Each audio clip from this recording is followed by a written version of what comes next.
गुरु प्यारी साध संगत जी, प्रेम से कहना धन निरंकार जी। आशा करती हूँ सतगुरु माता जी की कृपा से आप सभी अच्छे होंगे। एक नई साखी के साथ फिर से हाजिर हूँ मैं आपके ही अपने चैनल पर। साध संगत जी, कहा जाता है कि जो भी द्वार पर आए कभी भी उसका निरादर ना करें, क्योंकि मेहमान में भगवान का वास होता है। और आज की साखी इसी विषय पर आधारित है। चलिए आज की साखी सुनते हैं। साध संगत जी, बहुत पुरानी बात है। एक गांव में दामोदर नाम का एक गरीब ब्राह्मण रहता था। उस ब्राह्मण को लोभ और लालच बिल्कुल भी नहीं था। वो दिन भर गांव में भिक्षा मांगता और जो भी रूखा सूखा उसे मिलता वो उसे भगवान का प्रसाद समझकर ग्रहण कर लेता था। अब तय समय पर ब्राह्मण का विवाह संपन्न हुआ। विवाह के बाद दामोदर ब्राह्मण ने अपनी पत्नी से कहा कि देखो, अब हम गृहस्थ जीवन में प्रवेश कर रहे हैं और गृहस्थ जीवन का सबसे पहला नियम होता है अतिथि सत्कार करना, गुरु आज्ञा का पालन करना और भजन कीर्तन करना। मैं चाहे घर में रहूं या ना रहूं, लेकिन अगर घर में कोई अतिथि आए तो तुम उनका बड़े अच्छे से अतिथि सत्कार करना। चाहे हम भूखे रह जाएं, लेकिन हमारे घर से कोई भूखा ना जाने पाए।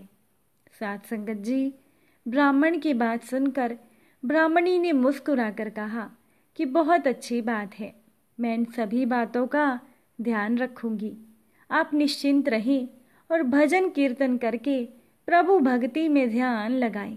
अब दामोदर ब्राह्मण और उनकी पत्नी सुखी सुखी अपना जीवन यापन करने लगे।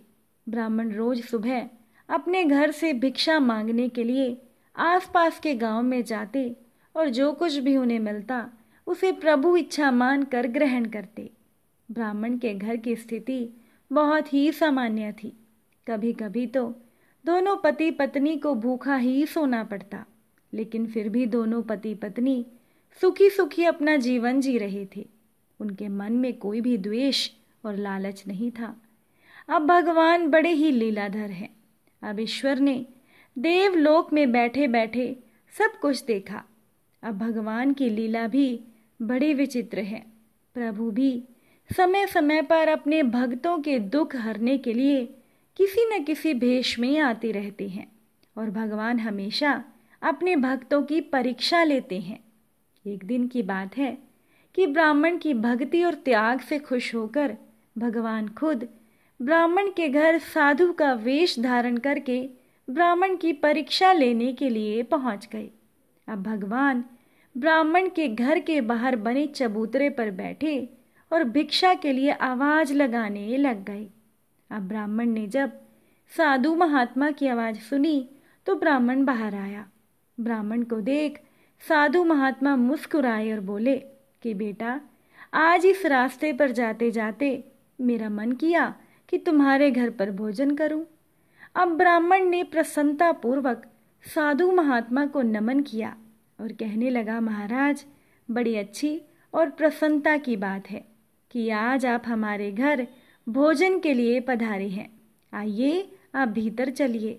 इतना कहकर ब्राह्मण साधु महात्मा को घर के भीतर ले गया और बिछावन बिछाकर विश्राम के लिए निवेदन किया।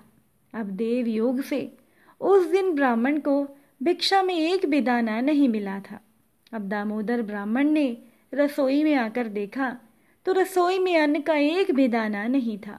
ब्राह्मण ने सोचा कि अब क्या किया जाए, आज तो भिक्षा में भी कुछ नहीं मिला।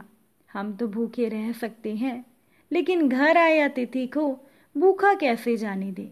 अब घर में फटे पुराने कपड़े और बर्तनों के अलावा कोई भी सामग्री नहीं थी। ब्राह्मण ने अपनी पत्नी से कहा कि आज तो हमारे घर से अतिथि भूखा ही चला जाएगा।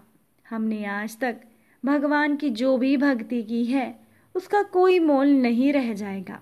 तब ब्राह्मण की पत्नी ने कहा, आप घबराते क्यों हैं? कुछ न कुछ जतन तो हो ही जाएगा। पत्नी की बात सुनकर ब्राह्मण ने ब्राह्मणी से पूछा कि क्या तेरे पास कोई गहना है? ब्राह्मणी ने कहा, गहना तो नहीं है और कपड़े भी फटे पुराने ही हैं। पत्नी की बात सुनकर ब्राह्मण ने कहा, फिर हम अतिथि सत्कार कैसे करेंगे? ब्राह्मणी ने कहा कि आप नाई की दुकान से कैंची ले आओ। अब ब्राह्मण नाई की दुकान से कैंची लेकर आ गया। ब्राह्मणी ने अपने सर के सारे केश अंदर अंदर से काट लिए और बाहर से केश बांध लिए। अपने केश ब्राह्मण को देकर ब्राह्मणी ने कहा कि आप इन्हें बाजार में जाकर बेच दो। इनसे जो भी रुपए मिले उनसे दाल चावल लेते आना। ब्राह्मण बाजार गया और बाल बेचकर बाजार से दाल चावल ले आया। दोनों पति पत्नी ने बड़े आदर से साधु महाराज को भोजन कराया। भोजन करके साधु महात्मा बोले कि वत्स, इतनी भरी दोपहर में अब मैं कहाँ जाऊंगा, इसीलिए आज दिन में मैं तुम्हारे ही यहाँ विश्राम कर लेता हूँ। साधु महाराज की बात सुनकर ब्राह्मण ने प्रसन्नता पूर्वक कहा कि बड़ी अच्छी बात है महाराज, आपकी सेवा का इससे अच्छा अवसर नहीं मिल सकता। इतना कहकर ब्राह्मण साधु महाराज के चरणों के पास बैठकर उनके पैर दबाने लगा। अब परेशानी महाराज के शाम के भोजन की थी। ब्राह्मण फिर महाराज के भोजन की चिंता करने लगा। अपने पति को चिंता में देख ब्राह्मणी ने कहा कि आप चिंता ना करें, मैं हूं ना कुछ इंतजाम हो जाएगा। अब शाम को ब्राह्मणी ने अपने सर के बचे हुए बाल काट कर ब्राह्मण को दिए और ब्राह्मण को दाल चावल खरीद लाने को कहा। ब्राह्मण बाजार से दाल चावल ले आया। रात्रि भोजन में भी दोनों पति पत्नी ने बड़ी ही प्रसन्नता और आदर के साथ साधु महाराज को भोजन कराया। भोजन करने के बाद साधु महात्मा बड़े खुश हुए और कहने लगे कि वत्स, तुम्हारे प्रेम से मैं तृप्त हो गया हूँ, लेकिन अभी अंधेरे में मैं कहाँ जाऊँगा? मैं सोच रहा हूँ कि आज रात में यह विश्राम कर लूं। साधु महाराज की बात सुनकर ब्राह्मण ने कहा कि महाराज, हमारे पास जो कुछ भी है सब प्रभु का है, आप निश्चिंत होकर यहाँ विश्राम कर सकते हैं। ये तो मेरा सौभाग्य है कि आपकी सेवा करने का अवसर हमें मिल रहा है। इतना कहकर दोनों पति पत्नी साधु महाराज के चरणों में बैठ गए। साधु महात्मा के सो जाने के बाद महात्मा के ही चरणों में दोनों पति पत्नी सो गए। जब दोनों पति पत्नी सो गए तब भगवान, जिन्होंने साधु महात्मा का रूप धरा था, भगवान जागकर बैठ गए और उन्होंने ब्राह्मण को आशीर्वाद दिया कि तुम्हारे सारे दुख दर्द दूर हो जाएं और तुम्हारी पत्नी के केश भी लौट आएं और तुम्हारा घर धन धान्य से भर जाए। इतना कहकर साधु महात्मा अंतर ध्यान हो गए। सुबह जब ब्राह्मण और उनकी पत्नी उठे तो उन्होंने देखा कि उनके कपड़े नए थे, ब्राह्मणी के केश भी वापस आ गए थे, लेकिन साधु महात्मा कहीं दिखाई नहीं दे रहे थे। उन्होंने सोचा कि हो ना हो वो कोई पहुंचे हुए साधु महात्मा थे जो हमें आशीर्वाद स्वरूप ये सब दे गए हैं। ब्राह्मण ने जब अपने घर को देखा तो वो रोने लगा, कहने लगा, महाराज, हमने आपको पहचाना नहीं। महाराज, हमारी सेवा में कोई कमी तो नहीं रह गई, हम अनजान थे प्रभु, हमें माफ करो।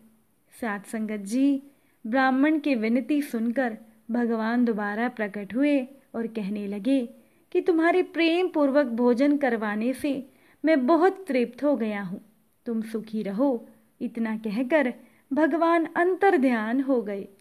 इसीलिए साध संगत जी कहा जाता है कि मेहमान में भगवान का वास होता है।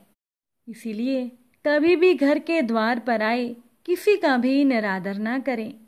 आशा है कि आज की साखी आपको अच्छी लगी होगी। अगर अच्छी लगी हो तो अपने विचार आप कमेंट द्वारा बताना मत भूलिएगा। चलिए अब हम सभी मिलकर सिमरन करते हैं। तू ही निरंकार, मैं तेरी शरण हाँ, मैनू बख्श लो।